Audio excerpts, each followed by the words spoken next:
What's up, guys? J&D Projects here with another project, well, I guess another part of the Bellows restoration project. What we're going to be doing today is we are going to be finishing the bottom paddle, I guess. We're going to be filling in all these little imperfections and stuff, cracks and stuff. We're going to be putting the top force, well, I guess it's the bottom, that's the top, bottom force distribution bar on, and we're just going to be doing a lot of riveting and sanding and stuff all like that. So what do you think? I think it sounds pretty good. Better get at it. Nice. That's a lot to do. Yep. And I got to get our rivet tool finished. So while you do that, I'll go over there and work on the rivet tool. All right, we'll be right back.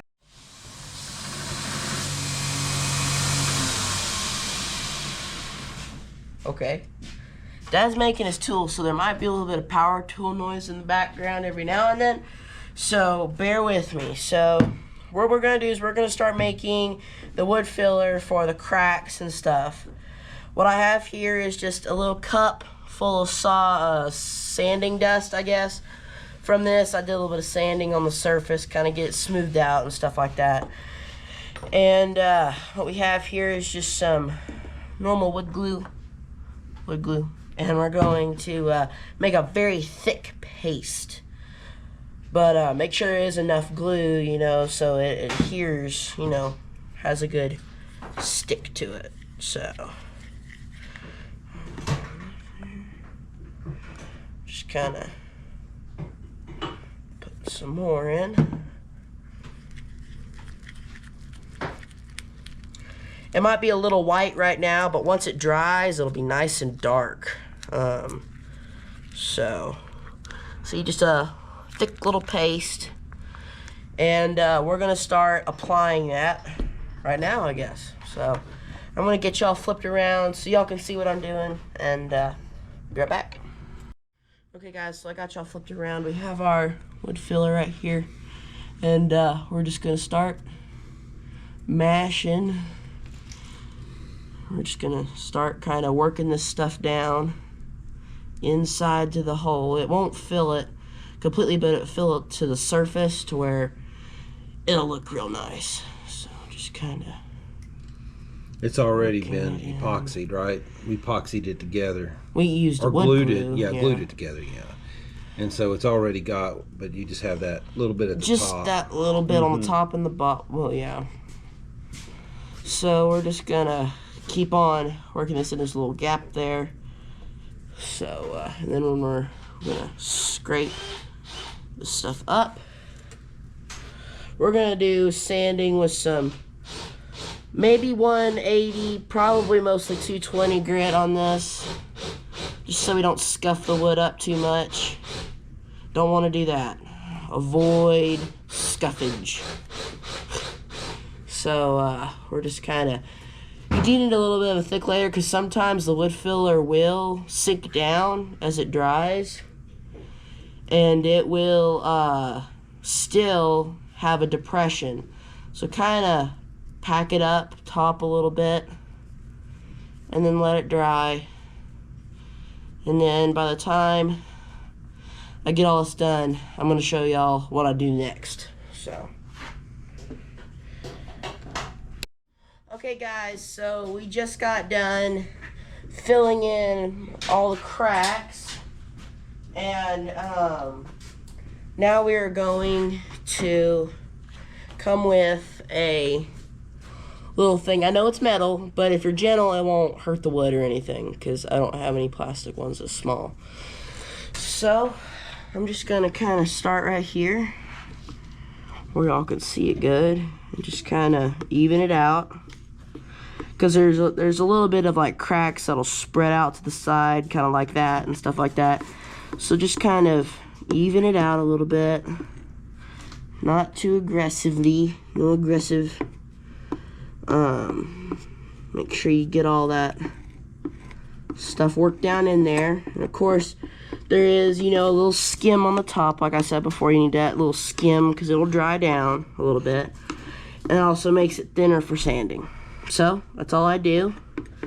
Now we're just going to let all that dry. And we're gonna probably move on to the strap. So we'll see you guys then. Okay guys, so this stuff's dry now, and I'm just gonna get some 220 grit and just try to see how well this does.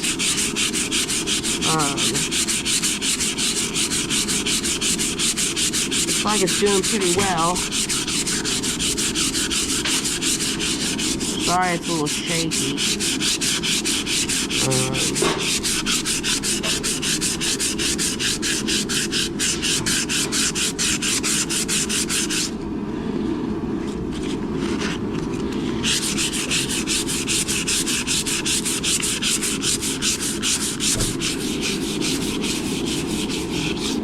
And see, I'm just gonna be doing that.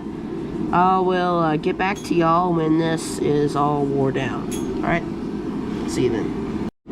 Okay guys, so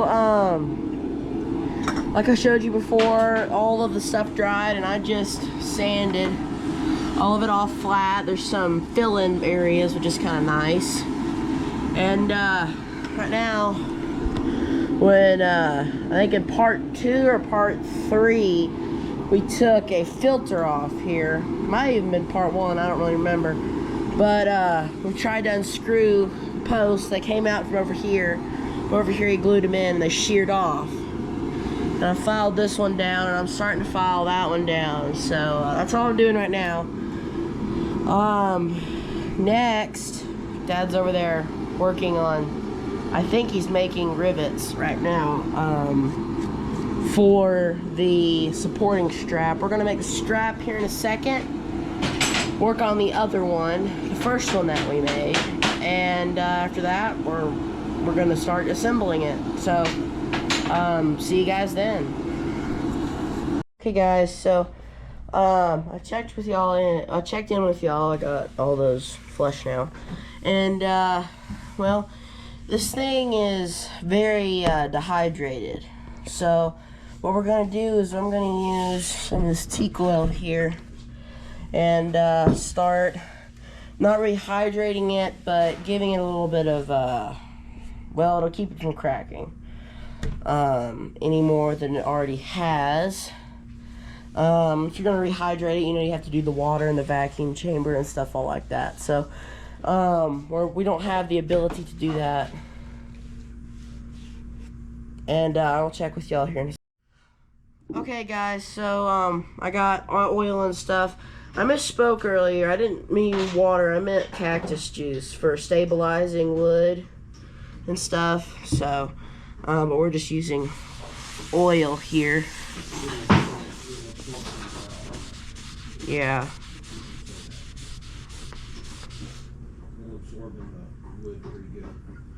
Yeah, it should absorb the wood into the wood. Good. It's a very nice color. I mean, that's a beautiful color right there. And it's just pine, but it's so old that it is, you know, oxidized.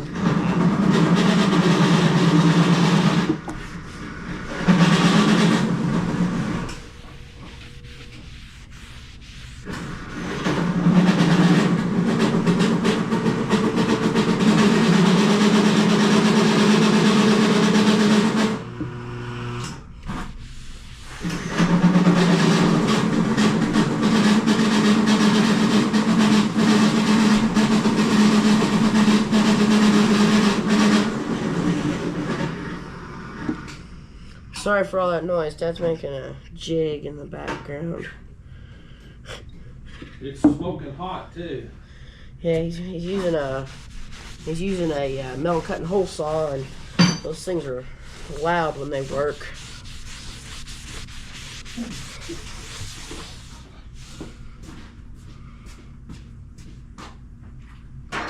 Just kind of working it all around here.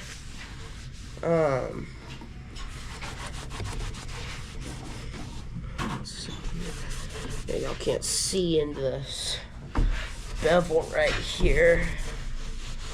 But that's what it's probably gonna look like towards the end when we stain it and finish it, before we put the leather blatter on. We got a long ways until then. We gotta do a lot to this thing. We gotta work on the other two paddles, disassemble all of that, and work on it and work where it needs to be worked on, refinish them, and clean everything up. And then we gotta cut all leather. We gotta make hundreds of tacks to get. Yeah, I just made a nail header to do that. Oh yeah. So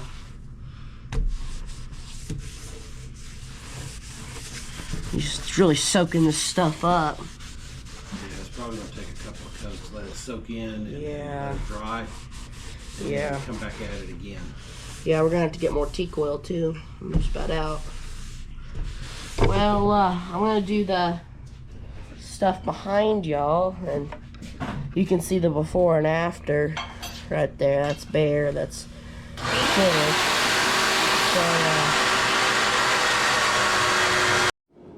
Okay guys, so we have this flap here that went on the bottom paddle of the Bellows. And what I'm going to do is I'm just going to kind of clean this up and put some oil on it and make it look real nice. We're currently working on the straps, so I'm just going to get some 220 grit here and just do a light little sand.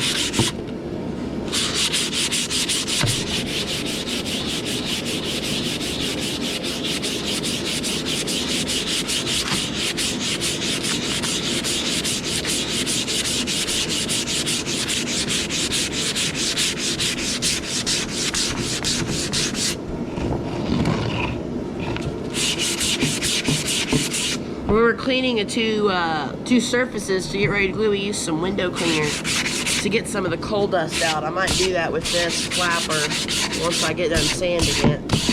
Kind of get all that coal dust and smoke out of it.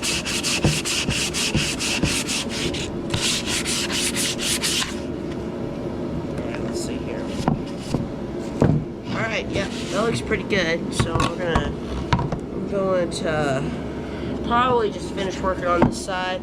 I'm gonna get some window cleaner and kind of work on this just a little bit, get all those black marks off. Yeah, well, we'll see you then. Alright, so what I have is just some sort of off-brand glass cleaner. And we're going to get this paper towel and just squirt some of that on there. As you can see, it's pretty foamy. Let me move y'all up just a little bit. Here we go. Alright.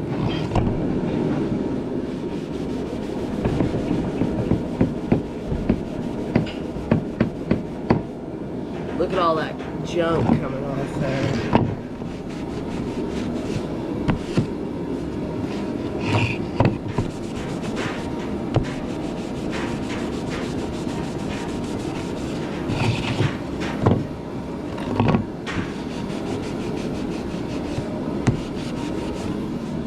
Fold this over and get some more on here.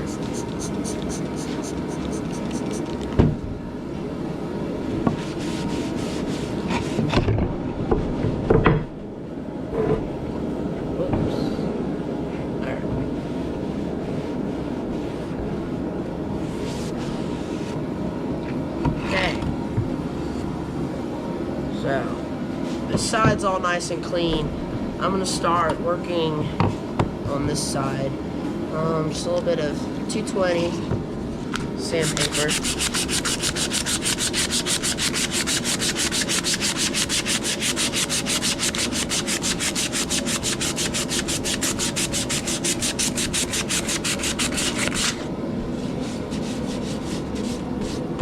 see, you can kind of see some of the marks now. It was.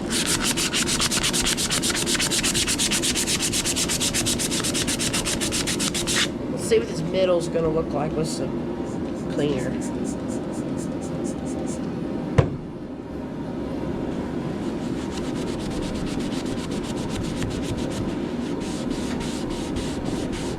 Oh yeah. Oh yeah. Look at that. Wow. That's a big difference. That's all that came off. I'm gonna get more paper towels.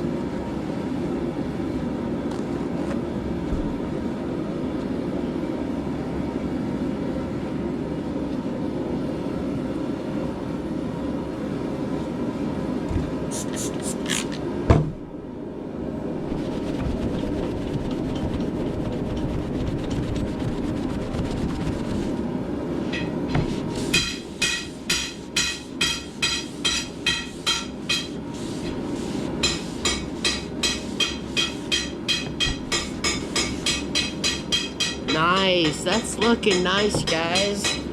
So what I'm gonna do is I'm just gonna keep on sanding in this area, on those little fins there, and on these little ridges here. And then I'm gonna clean it again. Hey guys, so while John's been working on the wood side of things, I've been working on the metal here, and this the force distribution bar that was missing, if you remember from an earlier video, this track had been cut on the inside face of this paddle, but there was nothing there. And so what we're doing is, and that's why this thing cracked, if you remember, and that's what John showed you how he fixed here in the last in this earlier part of this video. So what we're doing is we've got some pieces of wrought iron, and we are going to put rivets in them like this. Okay, now, these rivets aren't going to hold very well, but you can see how we've got this one all fitted right, and it's ready to go. Right now, they will hold better later. Yeah, they'll hold better later once we get them fastened. Yeah, you're right. Okay, now let's flip this baby over. Okay. And we'll see what we're looking at on this other side. So, well, one rivet fell out already. But as you can see, what we could do is just head this rivet right here right onto the wood. But since this thing is already broken once, I think it'll be better to put a second bar on this side.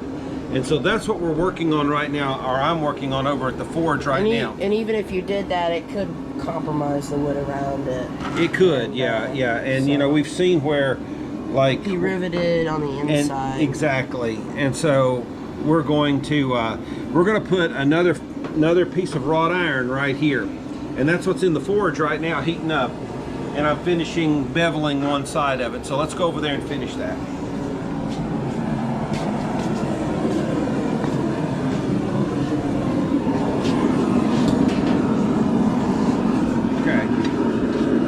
Doing here is I'm just profiling this edge a little bit. I'm going to knock the ears in on each side here a little bit, because as we bevel, it's going to tend to flare out the edge. So I'm just doing some light blows here, and this is more decorative than anything else, just to kind of finish the edge.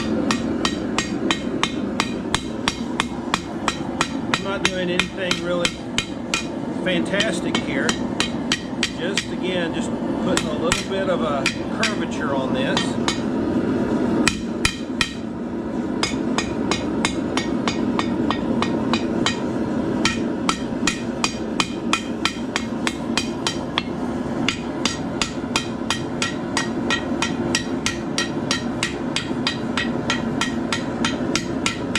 There we go. I think that'll about do it, and you can see how I've already done this side already. So now all we have to do is cool this baby off and test it out.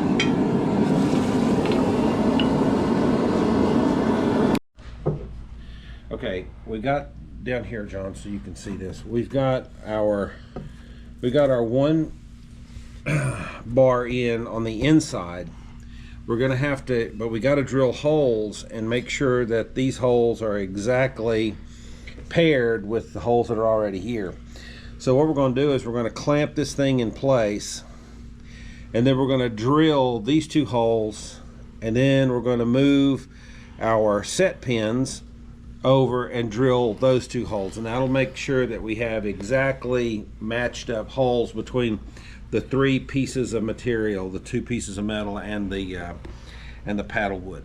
So we're going to get this clamped. John's going to have to help me with this, so we're going to have to put the camera down, but we'll be back with you in just a second. Okay guys, so we've got this thing clamped up now. You can see down there, we're clamped on both sides. And I think what we're going to do is we've rethought this, because we don't need these, we really don't need these now, because we've got everything all clamped up. So we're going to take our set pins out. Ideally, John, you may have to help me with that one. I can't.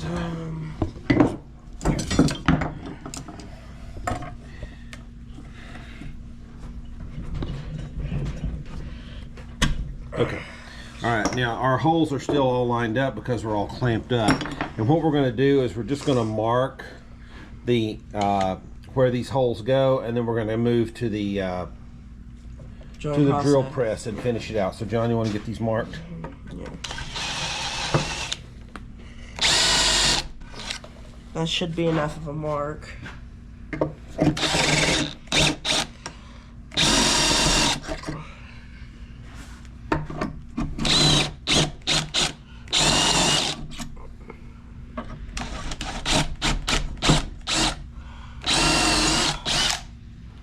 Okay, now we're going to pull our punches off. Mine just fell on the floor. Did it mark it? It did mark it. Now, what we're going to have to do when we do this is be super careful. This is kind of like a pin mark, or a punch mark. So we're going to have to be really careful that we get the drill going right in there, okay, in the right spot. Be back with you in just a second. Okay, so we're back, ready to rock.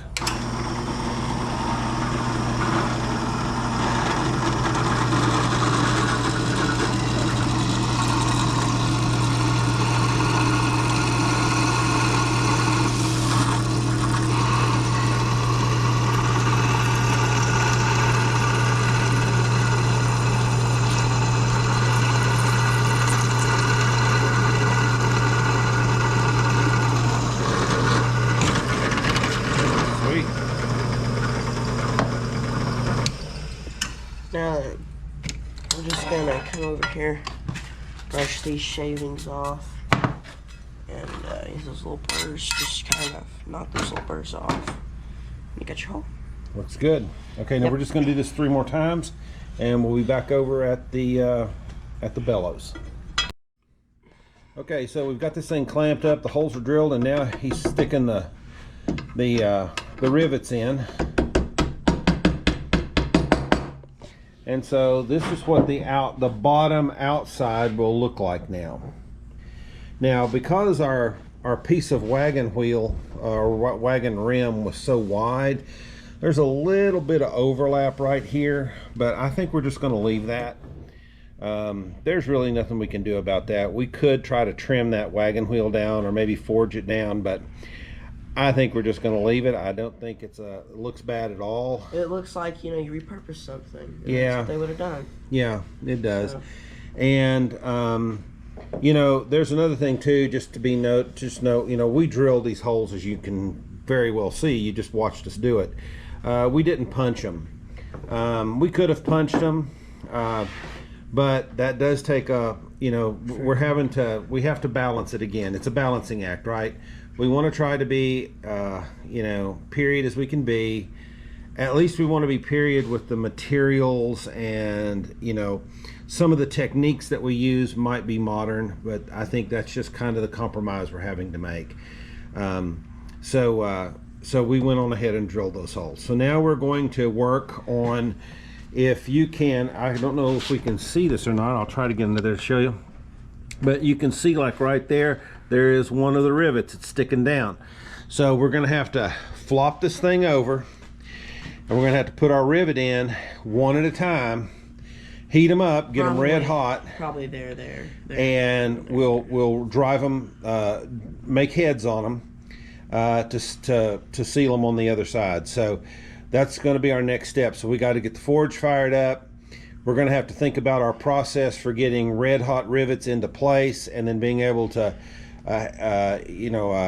form the head all in one heat. So we're going to go off camera for a minute and figure that out, and when we've got it sorted, we'll be back with you. Okay, we've got 2 rivets in. We wanted to get this thing stabilized first, so we're going to show y'all putting this rivet in now.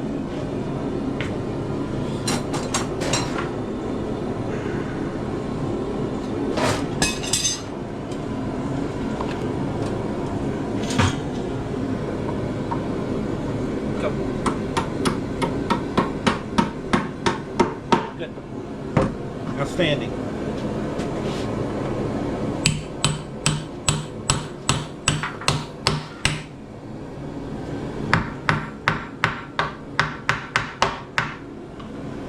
Very good. There we go. Okay, got one more to do. Yep. Well, yep. I think we can take this off now. Yep. All right, guys, we'll be right back. Well, hey guys, we're here working on the Bellows some more here this morning, and we've run into a little bit of a problem, and we just want to be transparent and honest about what we're doing, and successes as well as failures. And we've run into a little bit of a problem that we're going to have to address in a way that we didn't want to, but I believe it's the only practical way to solve this problem. So we were working on reinstalling the hook here. I'm going to bring you down to show this to you. So we were working to reinstall this hook on the end of the bellows out here. And as you can see, like for instance right here, there's some significant damage to the end of this that was already there. But one of the other problems that we really thought we could get away with, but yet have found that we cannot, is these holes. So these holes where the rivets that we were making, so this piece would go here, of course, and then the rivet ideally would fit in here, and that's all good stuff. But when you have to flip this thing over, and I'm going to go on ahead and show it like that. I'm going to just put the rivet in the other side here just for effect. So now that the rivet's in, we have to now heat this tip up and basically peen it to form the other half of the rivet, the other side of the rivet. Now, when we've tried this now, this is our third attempt, and we finally gave up on it because this is what ends up happening. Notice when we attempt to peen the other end, the rivet itself bends. Okay. It even happens with the 3/8. Right, and here's rivets. we even went up. So this was a 1/4 inch. So we thought, well, maybe we're just too light. So we went up to 3/8 inch. We made some 3/8 inch rivets, and it did the very same thing. And the reason why it's doing it is because the wood is weak. Okay. The reason why the rivets worked here when we did it was because we basically were drilling into wood that had never been drilled before. And so the holes in that wood, the inside diameter of those holes were basically, new wood for all intents and purposes. This wood has been exposed, the inside of these holes have been exposed to moisture and to the elements for about 170 years. And so they have, the wood is very, very soft. And as you can see how it's even torn out here. And I don't know if you can really see down in there or not, but you can see where the wood is been pushed back by the attempt to rivet. Same thing over here. You can see that very thing too. So we've decided. Oh, I'm sorry. Go. Oh, well, all these these are mess ups, of course. These are mess ups, and like he said, we want to be honest with you, but we are going to fix these. We are going to reinforce these and make them better. Yeah, let's explain how we're going to do that. How we came up with it. Yeah. Right there, baby. So we went and we got some carriage bolts, and now these carriage bolts have got letters on the back of them. We're going to grind those off, and then we're going to have to degalvanize this, and then we're going to blacken it so that it will at least look period, even though it's going to be a threaded bolt instead of a rivet. However, on the other side, we are going to use, at least going to use a square nut.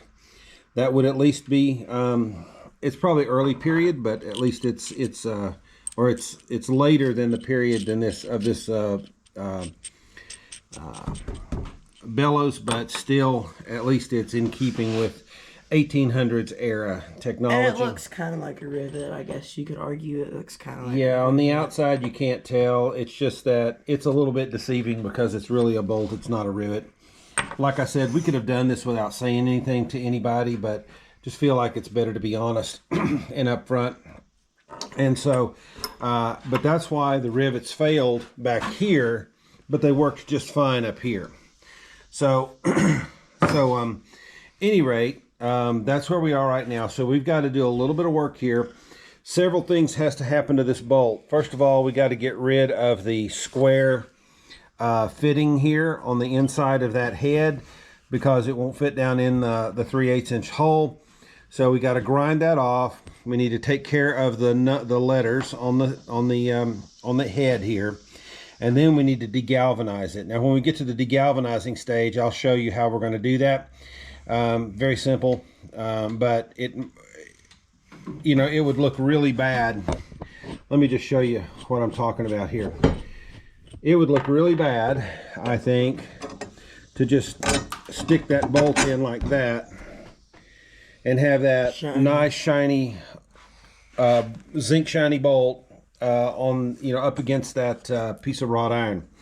So in order to combat that, we're going to degalvanize it, and then we're going to blacken it in the forge. And so at least we have another video on this that you can find it on our channel. If I knew how to link the videos, I would link it to this video. I'm just not sure I know how to do that right now, and that's kind of beyond our scope at this point. So, any rate, you can find it if you're interested in looking, seeing how we do our degalvanization in a more detailed way. I'll show you the basic steps, though, as we go along here. So we'll be back with you in just a little while. Okay, guys, we're kind of finishing up here some touches on this one piece. This flapper had so much wrong with it.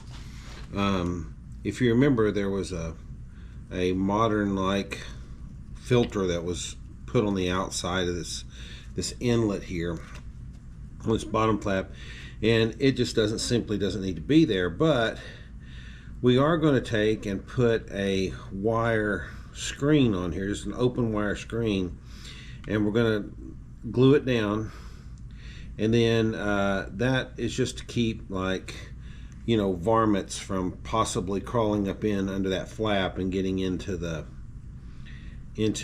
workings of the bellows. Okay, guys, we're outside now. I use a mixture of about 50% muriatic acid and 50% of the ZEP acidic bowl toilet cleaner.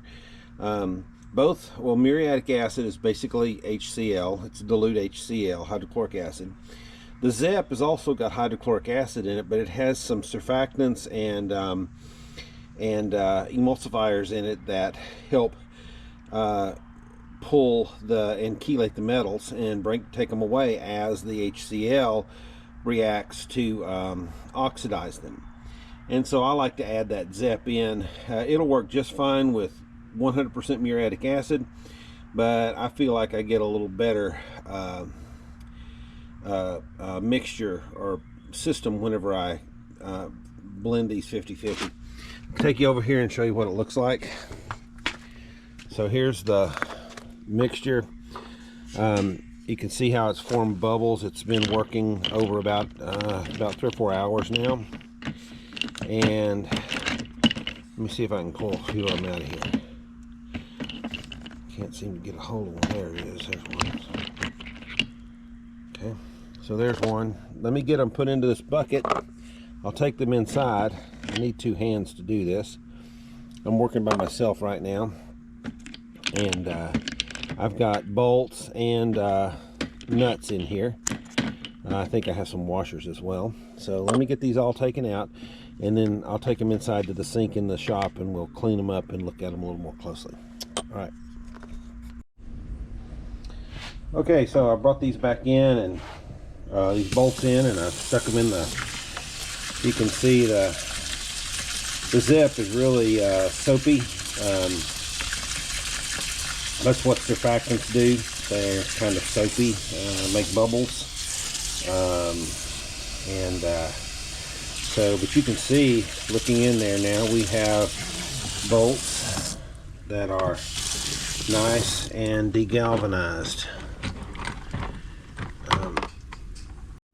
Okay guys, so we decided for aging all the hardware, we're going to use a chemical blackening agent. You can see how it really darkens down that metal, and it doesn't give it an even coat. It kind of makes it kind of wishy-washy, which gives it a more vintage look. So that's what we're going to use, and I'm just going to set y'all down here. I don't know if you can, let me see, let me adjust the camera a little bit. Just like that. So what I'm going to do is I just have this little dapper. Another piece of towel. This little dapper here, yeah. And all that you do is just kind of dab on all that bluing, and then flip it over. Get some more. Do the same thing to the outside. Then what you do after this is you dry it off, and then you get a piece of quadruple-aught steel wool, and it makes it nice and gets that really rough texture off, and it makes it a little more smooth looking. So I'm just going to go on ahead and do one of these nuts for a nut example. And then just, you know, get it on all the sides there. And it's okay if like some of the corners don't have as much as the other. That's kind of the look we're going for. It's just a vintage, old, worn out kind of look. You can see how that side's maybe a little brighter than that side, and it just gives it a really nice look. And let's see how these heads look once you put it on here.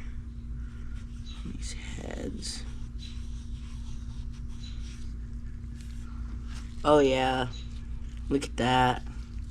Of course, it won't be so shiny once we get that liquid off. And I'm gonna get all these done, and I'll be right back. Okay guys, so I got all these blackened down, and there's like there's an orange residue, and you just get some quadruple-aught steel wool. And just come through here and just wipe it, and it shines it up in the process. That orange residue is red rust, FYI. Well, thank you. You're welcome. And you can see after you run it through the little do a rub off with this steel wool. It makes a nice shiny finish, and that's the end result. And I'm just doing this to all the pieces I've blackened, or blued, because it is a bluing solution. And I'll get back with y'all in just a second. Okay guys, so since our peening failed like we explained earlier, the hook that the chain that actually the pump handle connects to, we're actually blackening that since we're blackening the hardware. That's just heating it up until it'll melt beeswax, and then the beeswax puts a black coat on the outside of it. This is an old blacksmith's technique. I think we've gone over in a few other videos, but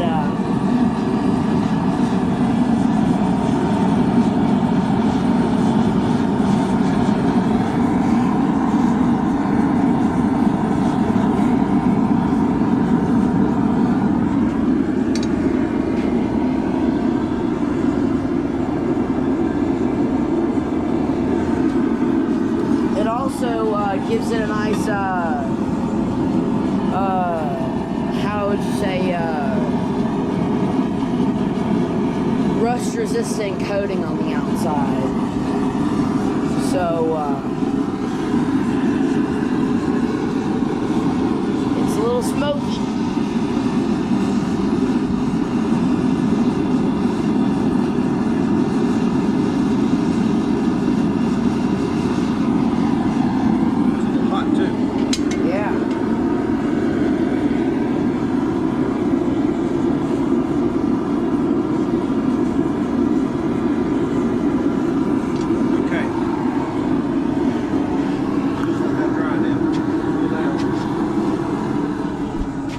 Smoking, literally. Yeah, now that thing just has to dry. And I just actually got our parts and a hardware blued like I showed y'all. I'll show y'all the next part of that process right now. Okay guys, so the next process that I was just talking about is we're going to keep a ball peen hammer, and we're going to put a few dings on the top of this head. As you can see, it looks, you know, like it's been sanded, which it has. And I'm just going to take a ball peen hammer and kind of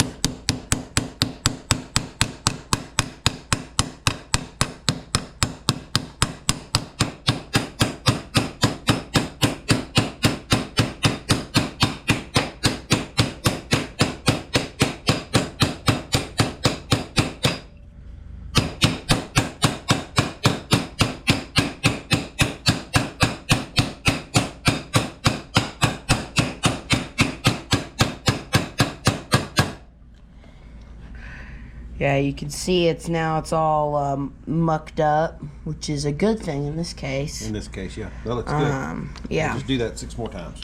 Yeah.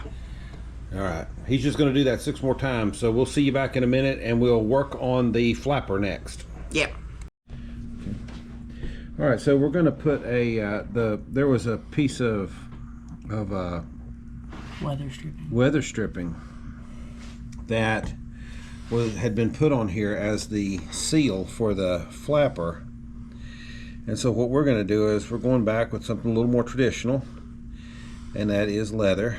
Now we are using modern glue, modern adhesive, but we're just going to put it around here like this, and then we'll sit something on there heavy to press it down while it dries. And it's also more for noise dampening, because yeah, you're probably right about that. This is the bottom flap, so there isn't really much air passing through it. It's just going to the top lung. There's no compression. Yeah. So it's probably more for noise dampening than anything else. But we have looked at other examples, and they have pieces of leather stripping under the flaps. So.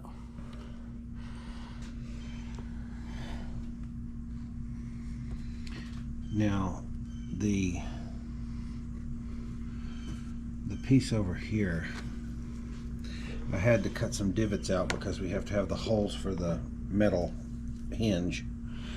So I had to crop this off just a little bit in order to make it fit.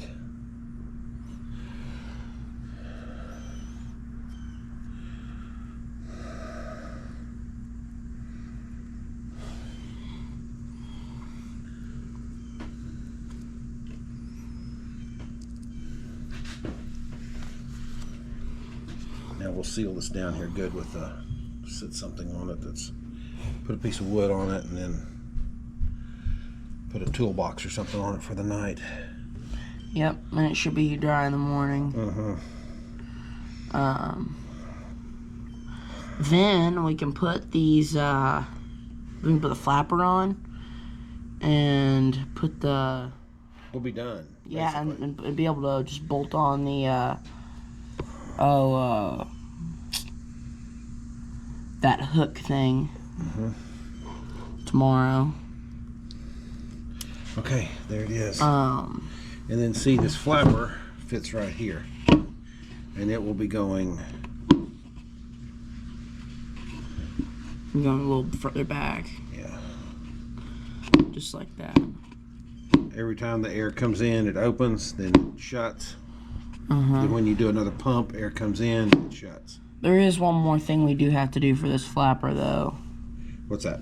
We were going to put the leather retainer so the flap doesn't go up too far. That's right. We have seen on other yeah, historical examples. Here, go and hold the camera so I can explain real quick. So as this comes up and air comes in, there'll be a strap here that's connected right here and right here. It'll only allow it to go up about that far, and then it'll flop back down. So it's not always all willy-nilly, and it wears out these holes too much. Yeah, we've seen that on a couple of historical examples, and so we decided we'd emulate that here as well. So, okay, guys, let's see here. We'll be back with you in a minute. And with is you come in with a file, and Yeah. then just sand it. It's very simple. That's the way I've always done Just it. make sure you don't dig in. Okay. I know. All right. That's the way I've always done it. Okay. Okay, guys, we lost some clips here, and so we're trying to go back and get what we can. But this hole here is what it fits, matches up with this hole here on this hook bar here. Well, the wood is so old that it had basically completely torn out here. So the only way we knew how to fix that was to fill this whole thing in with epoxy, and we're going to re-drill this hole. All that footage that we got on talking about that and actually filling it with epoxy was lost. So we'll be back here in a minute. We're going to finish up this whole paddle today and get ready to move on, and we've got very little work left to do. Actually, this was the paddle that needed the most work, so we're getting really close. So we'll be back with you in a little while. Going, buddy. Alright guys, so the seal that we put on earlier is just that bright tan finish, and we want to get some oil in there so it doesn't, so it weathers good. All I'm using is bees oil. And what I'm doing is I'm just getting some on this little dabber. It's a mixture of oils and beeswax. Look how that is really taking it up. You may want to go over it a couple of times.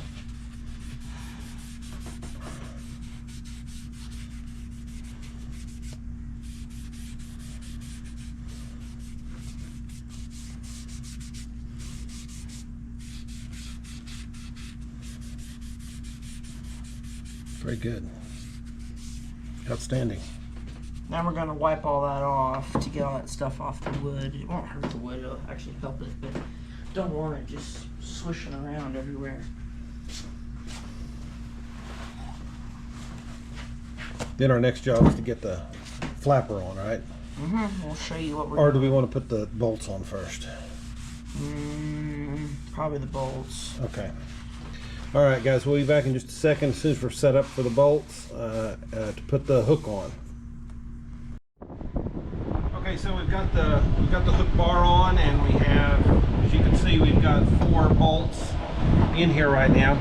Because this cracked in 2 once before, and we fixed it in an earlier video, and we put this bar in here to try to help prevent that. We're going to also put up here, just this it was kind of a last minute thought, but we're going to put this this piece of wood to bridge here as well, just to add some more strength to that area. We're going to use some wood glue to glue this so it will adhere really well. Then we're going to put our bolts on. You need a mallet.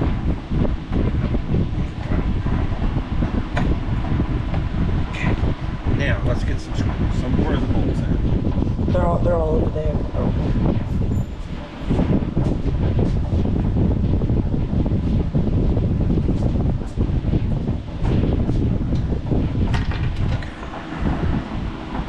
Do you have a wrench? No, I'll get one here in a minute. Okay, so our goal is going to be to screw this. We've already talked about why we're doing putting screws in or bolts in instead of rivets. So I'm not going to talk about that again. But get these hand tightened. Okay, and then we'll just get a wrench here in a second. So you see the idea of what we're doing here. So we're going to finish this up here with the other 5 and be back with you. Okay, John, go for it. All right, so we have all of the nuts screwed down, everything, and the last thing we have to do is attach this door right here. But we just don't have the stock to finish it out. We need to make a spring. We need to make a we need to make a very crude hinge. In fact, let me take you over here and show you what kind of hinge we're talking about. Okay. See, we need to make a hinge like this where it's got a piece of metal. It's just a piece of round stock, and then it goes through the board, and it's just bent on the other side, as you can see. Very, very simple crude hinge. This was the original type hinge, so we want to go back with that. There was just a piece of leather, if y'all remember, there was just a piece of leather on there. Our problem is that we don't have small enough round stock. We have, this is like 16th inch round stock. We have 1/8 inch, and that's just too thick to make all these bends with this wood. So we have to go get some. And so what we're going to do is we're going to call it off here, and we'll be back with a wrap up here in just a second once we get upstairs to kind of give you a summary of where we are. But and why we haven't been posting videos. Right, and why we haven't posted videos. But what you can see is we've got this piece completely done. Again, we put in this bridge right here, and if you notice, we beveled it and everything. It's not going to be seen. It's going to be on the inside of the bladder, but we beveled it anyway because that's in keeping with, like, for instance, this piece of wood, this flapper here. They beveled it as well, and it's also on the inside and never seen. So just trying to keep in the spirit and in the nature of the piece. We will, of course, off camera, just cut the rest of those bolts off so it's not sticking up. We'll just do that off camera. Yeah, we'll just cut those off with. But we're going with these lag bolts, and now let's flip it over so we can see one last time what it looks like now, the finished piece on the other side. So here's the finished piece. John, would you help me lay this down, please? There we go. So here's the finished piece. I hope that you like it. Again, all we did was use a little bit of teak oil. We cleaned the wood and used teak oil. We simply cleaned and blackened the parts, the metal parts here. This is a piece of wagon rim that's been riveted down to, again, to add stability. So this is it. The other piece, this is the other end of the bellows. It's the top end of the bellows, and as you can see, there's really nothing to it. In fact, it looks like it's caught fire at one point, or at least it had a fire on top of it. If you look right there, it's really blackened. And if you look right there, that's the kind of like charred cracking that comes with burnt wood. Yeah, so we don't have much to do here, actually. Just a little bit of cleanup, and that's about it. And then the same thing here for the middle piece. Just a little bit of cleanup, and that's about it. And then we're going to be ready to put this thing back together again and get the leather on it. Now, we'll talk a little bit more about this nozzle here in the next video, because there's something really interesting inside this piece of metal tubing here. So you won't want to miss that. So we'll sign off here and be back with our outro in just a minute. Okay guys, we're back upstairs now. This has been kind of a hard video to get out. We've really done it piecemeal because we have had a lot of challenges come our way here in the last 20 days. One of them, which was the biggest one, was we had to go spend 10 days in Arkansas finalizing some business property and belongings and all that of my father-in-law. And so that was a long, hot work, and so we couldn't do anything in the shop. And then when we got back, no sooner did we get back, John got sick while we were over there, and he got better about the time we came back, and then Ann got sick, and next week or week after that, I went to summer camp. Then you went to summer camp, and you were gone for a whole week after that, and so we kind of lost time there. I tried to do a little bit, but it just didn't work out to do much on the restoration of the Bellows project without John being around. So that we lost that week, and then at the end of last week, I had to have a little bit of oral surgery done, and that sort of took me out of commission for Friday and most of Saturday. And so we are just now getting finished with, well, what you have seen. I hope you're sticking with us and helping bear us through this time of probably really bad acting and even poor camera skills, and probably not capturing all of the work that we're doing in a proper way. We're just trying to learn, and it's really hard to do a lot of learning because, of course, John has school all day, I go to work all day, and then I come home. I get home about 5 or 5:30, and then we try to spend an hour down in the shop, and it's hard to get a lot of momentum up. So my hat really goes off. I used to be really kind of critical of YouTubers, but boy, I've really changed my tune since we started working. Mm-hmm. And John, what else do we need to say? What else? Well, thanks for watching. That's a big thing. Oh yeah, that's a big thing. And please consider subscribing. That'll really help us out. Hit the like button and give us a comment. All those things help us out. Absolutely, it does. Mm-hmm. And the comments can be, they can be criticisms. What we need to improve, or just an appreciation note or something like that. It's all welcome. So.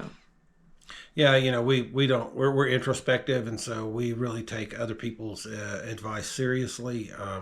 And so I ask you, the one thing I do ask you is that, we're a clean channel, and we try to keep things clean, and so we really value your judgment and your criticism. Please give it to us in a good spirit, and we will do our best to try to take that and learn from it. So thank you again, and I guess we're going to cut off here, and we will see you in a little while. See you guys. This is J&D Projects. We sometimes forget that. And, go out and do something. Okay, look at us, what we're doing. We're just going out and trying to do our best with what we have. So go out and do something with your family, and make a difference. Make a small difference. Small differences lead to big differences. So just they add up. See y'all later.